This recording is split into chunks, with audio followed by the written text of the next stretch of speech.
আজকের ছোট গল্প সম্পূর্ণ পরিবার। কলমে সমাপ্তি দে। অনেক দিন হলো খোকনের কাছে যাওয়া হয়নি। অনেক দিন হলো খোকনের কাছে যাওয়া হয় না। যাবে না কি নীরু? আমি তো পা বাড়িয়েই আছি। এখন কর্তার ইচ্ছায় কর্ম। অনেক হয়েছে, তোমার কোনো ইচ্ছাই যেন পূর্ণ করি না। সে কথা বলিনি। তোমার ইচ্ছে হলে সে ব্যাপারে কোনো কাঠখড় পোড়াতে হয় না। তাহলে আমি আজকেই খোকনকে ফোন করছি। খোকন, সামনের সপ্তাহে আমরা ব্যাঙ্গালোর যাচ্ছি। তোরা সবাই ভালো আছিস তো? দাদু ভাই দিদি ভাইকে অনেক দিন দেখিনি। আমি টিকিট কাটছি। তোমরা ফ্লাইটে চলে এসো। আবার ফ্লাইট কেন? বাবা, এখন আমি তোমাদের এইটুকু কমফোর্ট দিতে পারি। না করো না প্লিজ। মাকে বলো ভয়ের কোনো কারণ নেই। অসুবিধা হলে অনেক হেল্প পাওয়া যায়। আমি তোমাদের রিসিভ করতে এয়ারপোর্টে যাব। বুঝলে, আমাকে কটা নারকেল, গুড়, খোয়া ক্ষীর আর পাকা তেঁতুল এনে দিও। নাড়ু, পাটিসাপটা, তেঁতুলের আচার বানিয়ে নিয়ে যাব। বেশ, কাল সকালেই সব এনে দিচ্ছি। হ্যালো বাবু, বুধবারের টিকিট পেয়েছি। তোমরা দরকারি জিনিসপত্র প্যাক করে নাও। হাতে মাত্র একটা দিন। বেশি কিছু আনার দরকার নেই, এখানে সব পাওয়া যায়। কোনো চিন্তা করো না, আমি আছি তো। বৃদ্ধ বয়সে সন্তানের মুখে আমি আছি তো এই কথাটা শুনতে পেলে বড় ভরসা অনেক গুণ বেড়ে যায়। খোকনের গাড়িতে করে বাবা মা খোকনের বাড়িতে এলো। গাড়ির শব্দ শুনে রুনা গেটের কাছে এলো। মা, বাবা, তোমরা ঘরে যাও। লাগেজ ভেতরে নেওয়ার ব্যবস্থা আমি করছি। শাশুড়ি মা রুনার মাথায় হাত রেখে বলল, কেমন আছিস মা? রুনা শাশুড়িকে জড়িয়ে ধরে বলল, ভালো আছি মা। কতদিন পর দেখলাম তোমাদের। দাদু ভাই দিদি ভাই কোথায়? ওরা ভিতরের ঘরে কার্টুন দেখছে। টের পাইনি তোমরা যে এসে গেছো। কই আমার সোনারা কোথায়? ঠাম্মা, দাদান, তোমরা কখন এলে? কি মজা, কি মজা। ঠাম্মি তো একটা ব্যাগ খুলে নাড়ু, মোয়া, পাটিসাপটা, আচার, জল ভরা তালশাঁস, সন্দেশ সব বার করলেন। দাদান একগোছা কমিক্সের বই, এলিস ইন ওয়ান্ডারল্যান্ড আরও অনেক অনেক বই বের করলেন। খোকন রুনার বাড়িতে আজ যেন উৎসবের আবহাওয়া। রুনার সঙ্গে সঙ্গে রান্নাঘরে গিয়ে চা বসালো। খোকন বাবা মায়ের ঘরে তাদের জিনিসগুলো ঢুকিয়ে দিল। মা, কাল থেকে তোমার নাতি নাতনির দায়িত্ব তুমিই সামলাবে। আমি আর পারছি না। খুব দুষ্টু হয়েছে ওরা। আমার কোনো কথাই শোনে না।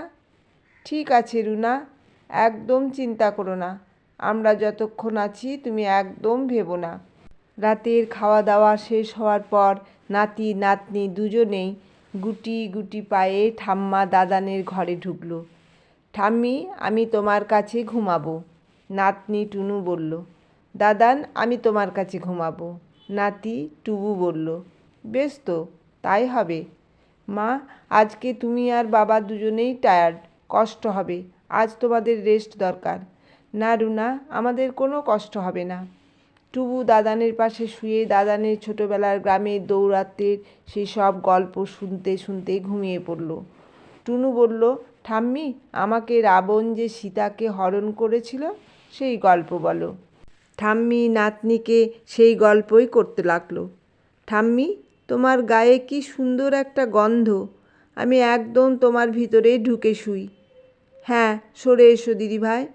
ঠাম্মির আদরে গল্পে খানিকক্ষণের মধ্যেই টুনু ঘুমিয়ে কাদা।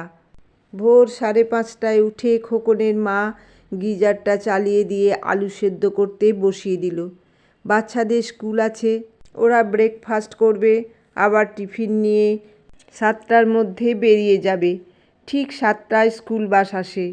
চট করে ময়দাটাও মেখে রাখলেন।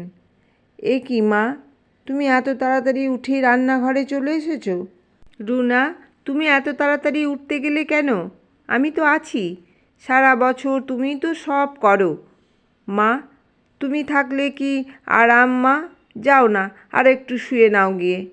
6টা বাজলো রুনা, ছেলে মেয়েকে স্কুলে যাওয়ার জন্য ডাকলো। টুবু উঠে সোজা বাথরুমে চলে গেল। টুনুর সেই এক বায়না, আমি স্কুলে যাব না।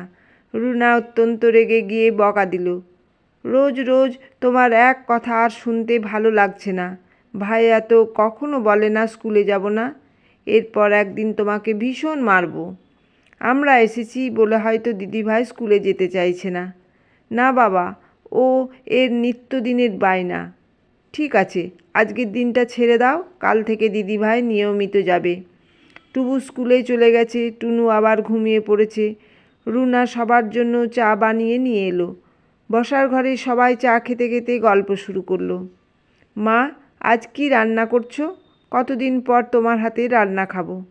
আজ তেল কই করব, মুসুর ডাল, বেগুন ভাজা, ঝিঙে পোস্ত। ও মা, মনে হচ্ছে এখনই খেতে বসে যায়।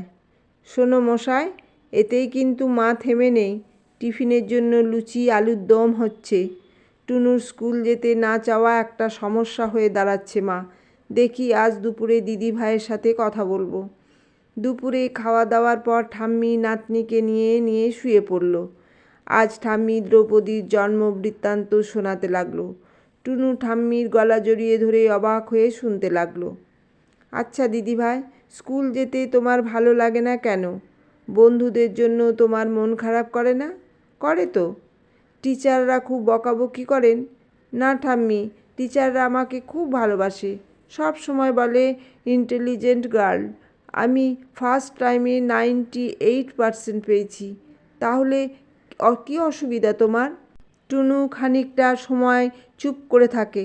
বলো না দিদিভাই, কোনো ভয় নেই, আমাকে তুমি নির্ভয়ে বলো।